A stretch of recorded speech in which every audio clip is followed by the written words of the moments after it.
Good morning to all of you. Let's continue the chapter Money and Inflation. And today's our topic is causes of inflation. So as we learned that inflation means a continuous price rise in any of goods or commodities. Okay. So it's called inflation. So let's see the causes of inflation. Inflation means constant increase in price of goods and services in all sectors of an economy. Economy के कोई भी sectors में continuous price rise जो हो, continuous जो increase हो price की, उसे इन्फ्लेशन कहते हैं. The two major factors affecting the price of goods and services are demand and supply. So we can learn that two major factors that affect the price and goods and services that is demand and supply. ठीक है, ये दो factors जो है वो कोई भी price को इफेक्ट करते हैं. So the major factors affecting inflation are increase in demand and increase in production cost. Demand और सप्लाई जो है वो सबसे बड़े मेजर फैक्टर्स हैं जो प्राइस को इफेक्ट करते हैं. इसीलिए ये दो फैक्टर्स है दैट इंक्रीज इन डिमांड, अगर डिमांड में इंक्रीज हो तो भी प्राइस में अफेक्ट होता है, और प्रोडक्शन कॉस्ट में अगर इंक्रीज हो तो भी डिमांड में और प्राइस में इफेक्ट होता है, सप्लाई में भी इफेक्ट होता है. Okay, so let's see about it. Increase in demand. There is an increase in demand of a product which leads to the increase in its price. कोई भी प्रोडक्ट्स में अगर डिमांड इंक्रीज हो तो उसकी प्राइस जो है वो भी इंक्रीज होगी. ठीक है, तभी तो ट्रेडर्स को जो बाय है उनको प्रॉफिट होगा. डिमांड अगर हमारी इंक्रीज होती है कोई भी चीज की तो हम उसकी प्राइस भी इंक्रीज कर लेते हैं. ठीक है, जो भी प्रोड्यूसर होते हैं. If the supply is not provided or if they are provided it is lower rate than the increasing demands, then there is an increase in price of the product. अगर उस चीज की प्रोडक्ट जो है, कोई भी प्रोडक्ट है, अगर हमारी डिमांड उस चीज की इंक्रीज हुई है, अगर वो कम है, सप्लाई में भी कम है, तो भी उसकी स्लो रेट पर इंक्रीजिंग होगी. अगर सप्लाई कम है और हमारी डिमांड जो इंक्रीज होती रहेगी तो उस प्राइस की जो उस प्रोडक्ट की जो प्राइस है वो भी इंक्रीज होगी. और इसलिए इन्फ्लेशन जो है वो, क्योंकि उसकी सप्लाई ही नहीं है, उसका स्टॉक ही नहीं है, उसकी क्वांटिटी ही नहीं है, जिसकी हम डिमांड कर रहे हैं उसकी अगर क्वांटिटी नहीं है तो उस चीज की प्राइस जो है वो इंक्रीज होगी. If there is inflation due to increase in aggregate demand is compared to the aggregate supply, then it is called demand pull inflation. कोई भी प्रोडक्ट हो, अगर उसकी टोटल डिमांड जो है वो उसकी सप्लाई के हिसाब से ज्यादा है, सप्लाई नहीं, उसकी टोटल सप्लाई जो एग्रीगेट सप्लाई हो, प्रॉपर सप्लाई जो उसकी होनी चाहिए, जिसकी डिमांड है, जितनी डिमांड है उतनी अगर सप्लाई नहीं है तो उस चीज की प्राइस जो है वो इंक्रीज होगी. Then it is called demand pull inflation. तो उसे डिमांड पुल इन्फ्लेशन कहा जाता है. The major reason for increase in demand are following. इस तरह से जो भी डिमांड इंक्रीज होती है उसके जो मेजर रीजंस है that is increase in supply of money. उसके बारे में हम सीखेंगे. Monetarist consider inflation as a purely monetary phenomenon.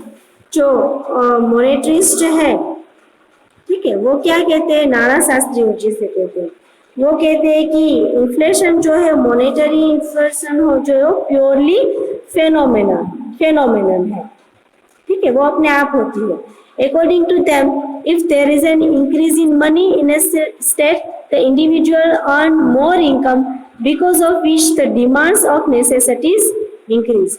जब कोई भी स्टेट में, कोई भी कंट्री में अगर मनी में इंक्रीज होती है, कोई भी इकोनॉमी में मनी अगर ज्यादा हो जाए, ठीक है, मीन्स ज्यादा मनी होने से क्या होगी, इंडिविजुअल क्या अर्न करेंगे, ज्यादा से ज्यादा अपनी नेसेसिटीज जो है वो फुलफिल करेंगे. जो भी अपनी लाइफ जीने के लिए उनको नेसेसिटीज है, उनकी डिमांड है, जो भी चीजों की उनकी डिमांड है वो ज्यादा वो फुलफिल करेंगे. उनकी डिमांड जो है वो भी होगी क्योंकि अभी उनके पास पैसे ज्यादा है, क्योंकि हमारे कंट्री में जब पैसे ज्यादा जाएंगे, मनी की इंक्रीज होगी, तो क्या होगा, सभी के पास इतनी इनकम होगी कि जो अपनी डिमांड्स जो है वो फुलफिल कर सकेंगे। Against the increasing demand the supply remain steady, leading to increase in price in end inflation. इससे क्या होगा, मनी अगर ज्यादा है हमारे पास, लेकिन उस चीज की जो हम डिमांड कर रहे हैं उसकी सप्लाई जो है वो कम है, वो तो स्टेडी रहेगी, उसकी सप्लाई तो एक साथ इंक्रीज नहीं होगी, जबकि उसकी डिमांड इंक्रीज हो गई है। तो उससे क्या होगा कि इन्फ्लेशन जो है वो इंक्रीज होगी, प्राइस जो है वो उस चीज की इंक्रीज होगी और इनसे इन्फ्लेशन होती है। ठीक, जैसे कि हमारे पास अगर ज्यादा पैसे आ जाएंगे तो हम ज्यादा मोबाइल फोन जो है वो ज्यादा बड़ा बड़ा वाला मीन्स अच्छी कंपनी का यूज करेंगे। ठीक है, अगर उसकी सप्लाई जो कम है तो उसकी प्राइस ज्यादा हो जाएगी, क्योंकि सप्लाई कम है और डिमांड जो है वो इंक्रीज हो गई है, तो उसकी प्राइस भी इंक्रीज होगी ज्यादा, क्योंकि उससे प्रॉफिट किससे होगा, ट्रेडर्स को profit. Michael says that too much money chasing too few goods causes inflation. ज्यादा पैसे, जो मैकल कह रहे कि ज्यादा पैसे है, अगर मनी ज्यादा है तो वो इन्फ्लेशन, जो कुछ चीजों के पीछे मनी अगर भागती है तो इन्फ्लेशन होगा, उससे इन्फ्लेशन होगा। Second reason is increase in public government expenditure. Public अगर गवर्नमेंट जो है एक्सपेंडिचर में ज्यादा पैसे यूज करेंगे तो फिर भी इंक्रीज होगी, इन्फ्लेशन जो है वो इंक्रीज होगी। The government of developing countries like India is involve in economic development of the country. जो डेवलपिंग कंट्रीज होती है उनकी गवर्नमेंट क्या करती है, ज्यादा से ज्यादा डेवलपमेंट हो उनके कंट्री में, इसलिए वो ज्यादा पैसे जो है वो खर्च करेगी। ठीक है, government incurs expenditure after installing infrastructural provisions of basic utilities or providing employment which increases the supply of money in the economy। Government ज्यादा से ज्यादा एक्सपेंडिचर करेगी ताकि सभी को एम्प्लॉयमेंट मिले, इंफ्रास्ट्रक्चरल फैसिलिटीज जो है वो ज्यादा से ज्यादा हो ताकि सभी को एम्प्लॉयमेंट ज्यादा मिले। एम्प्लॉयमेंट ज्यादा मिलने की वजह से उनको सैलरी भी देनी होगी, तो इसलिए गवर्नमेंट जो है वो ज्यादा पैसे इन्वॉल्व करेगी, इन सभी के पीछे ज्यादा पैसे खर्च करेगी। और इससे क्या होगा, ज्यादा पैसे खर्च करने की वजह से एम्प्लॉयमेंट बढ़ेगी, एम्प्लॉयमेंट होने की वजह से सभी को इनकम मिलेगी, और इनकम मिलने की वजह से क्या होगा, मार्केट में मनी ज्यादा आ जाएगा, तो मनी ज्यादा आने से क्या होगी, डिमांड इंक्रीज होगी। डिमांड अगर इंक्रीज होगी तो फिर उस चीज की जो प्राइस है वो भी राइज होगी। ये एक चेन ही है पूरी। ठीक है, जिस चीज की डिमांड इंक्रीज होगी उसकी प्राइस जो है वो इंक्रीज होगी, और प्राइस इंक्रीज होने की वजह से इन्फ्लेशन आएगी। This increases the incomes and demands of the people, which lead to a rise in the general price level.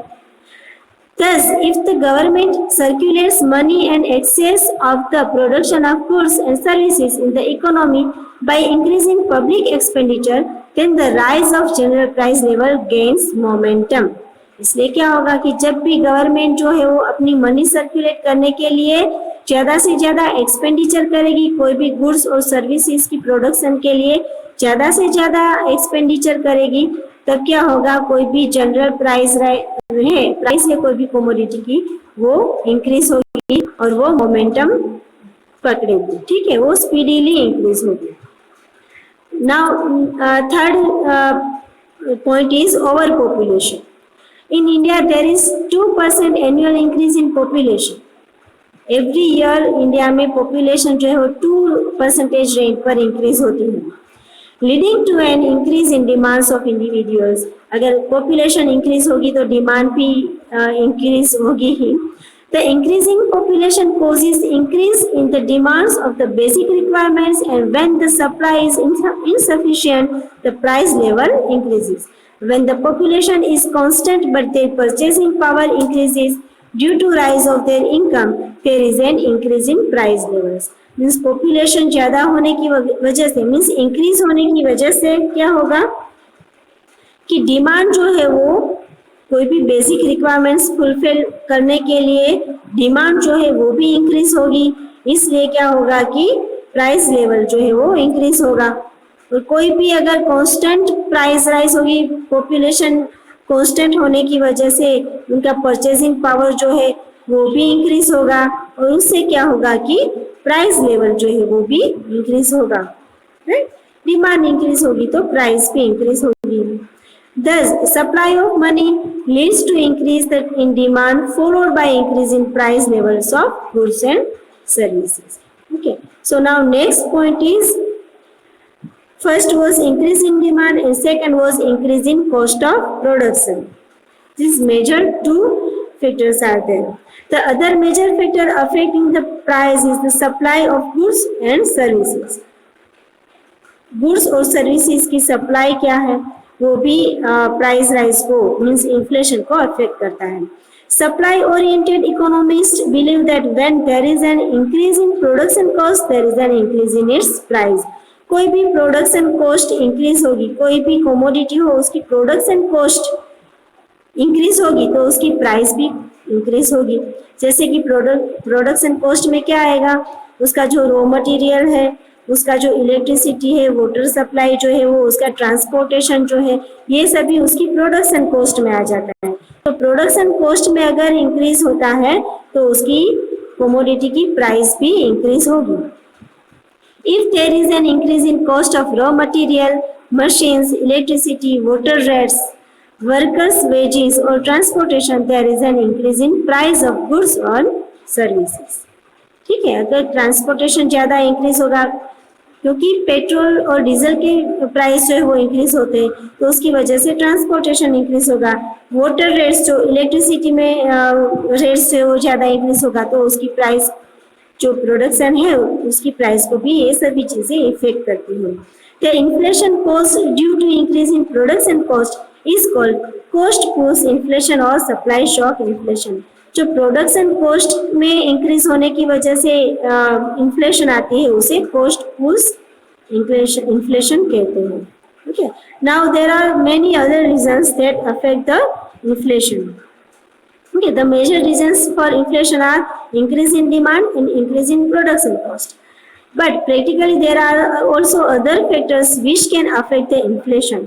Even though the minor factors are for a short term that causes spike in price levels. For example, in industry based on foreign import, if there is an increase in import expense or if there is a shortage during contingencies, it can lead to price rise. जब कोई short term में import ज्यादा होती है कोई भी चीजों की तब भी इन्फ्लेशन जो है वो इंक्रीज होती है, क्योंकि इंपोर्ट एक्सपेंसेस जो है वो इंक्रीज होगा तो इन्फ्लेशन भी इंक्रीज होगी। Basically there is an increase in demand and production cost that leads to inflation, but the other minor factors are as follows. जो माइनर फैक्टर्स है वो भी इन्फ्लेशन को इफेक्ट करते हैं, प्राइस राइज को इफेक्ट करते हैं। That is taxation policy. Taxation policy of the government causes inflation. The high increase in tax rates increase the production cost of the products, which leads to rise in inflation. अगर government जो है वो कोई भी चीजों पर tax लगाएगी, ज्यादा से ज्यादा टैक्स लगाने की वजह से क्या करते हैं फिर ट्रेडर्स जो है वो, प्रोड्यूसर्स जो है वो अपनी प्रोडक्शन कॉस्ट को भी इंक्रीज करेगा, क्योंकि उन पर टैक्स जो पे करना होता है वो भी इंक्रीज होता है, इसलिए प्रोडक्शन कॉस्ट भी इंक्रीज होती है। और प्रोडक्शन कॉस्ट इंक्रीज होने की वजह से उस कमोडिटी की प्राइस भी इंक्रीज होगी और इससे इन्फ्लेशन राइज अप होगी। नेक्स्ट जो है वो increase in price of import. In India, 70% of petroleum products are supplied via import. If there is an increase in price of crude oil in international market, then there will be an increase in rates of petrol and diesel, which can also increase the price of other products. हमें पता है कि 70% petroleum जो products हैं वो import की जाती है, तो पेट्रोलियम प्रोडक्ट में जहाँ से इंपोर्ट की जाती है वहाँ से अगर प्राइस राइज होगी तो उसका जो एक्सपेंडिचर है वो हमारे कंट्री में जब आएगा, ठीक है, वही प्रोडक्ट जो हमारे कंट्री में आएगी तो उसकी वजह से उसमें भी इंक्रीज होगी, क्योंकि पेट्रोल और डीजल के प्राइस जो है वो इंक्रीज हुई है, तो जब वो इंपोर्ट किया जाएगा तब उस प्रोडक्ट पर यहाँ पे भी टैक्स लगेगा, इसलिए प्राइस जो है वो इंक्रीज होगी।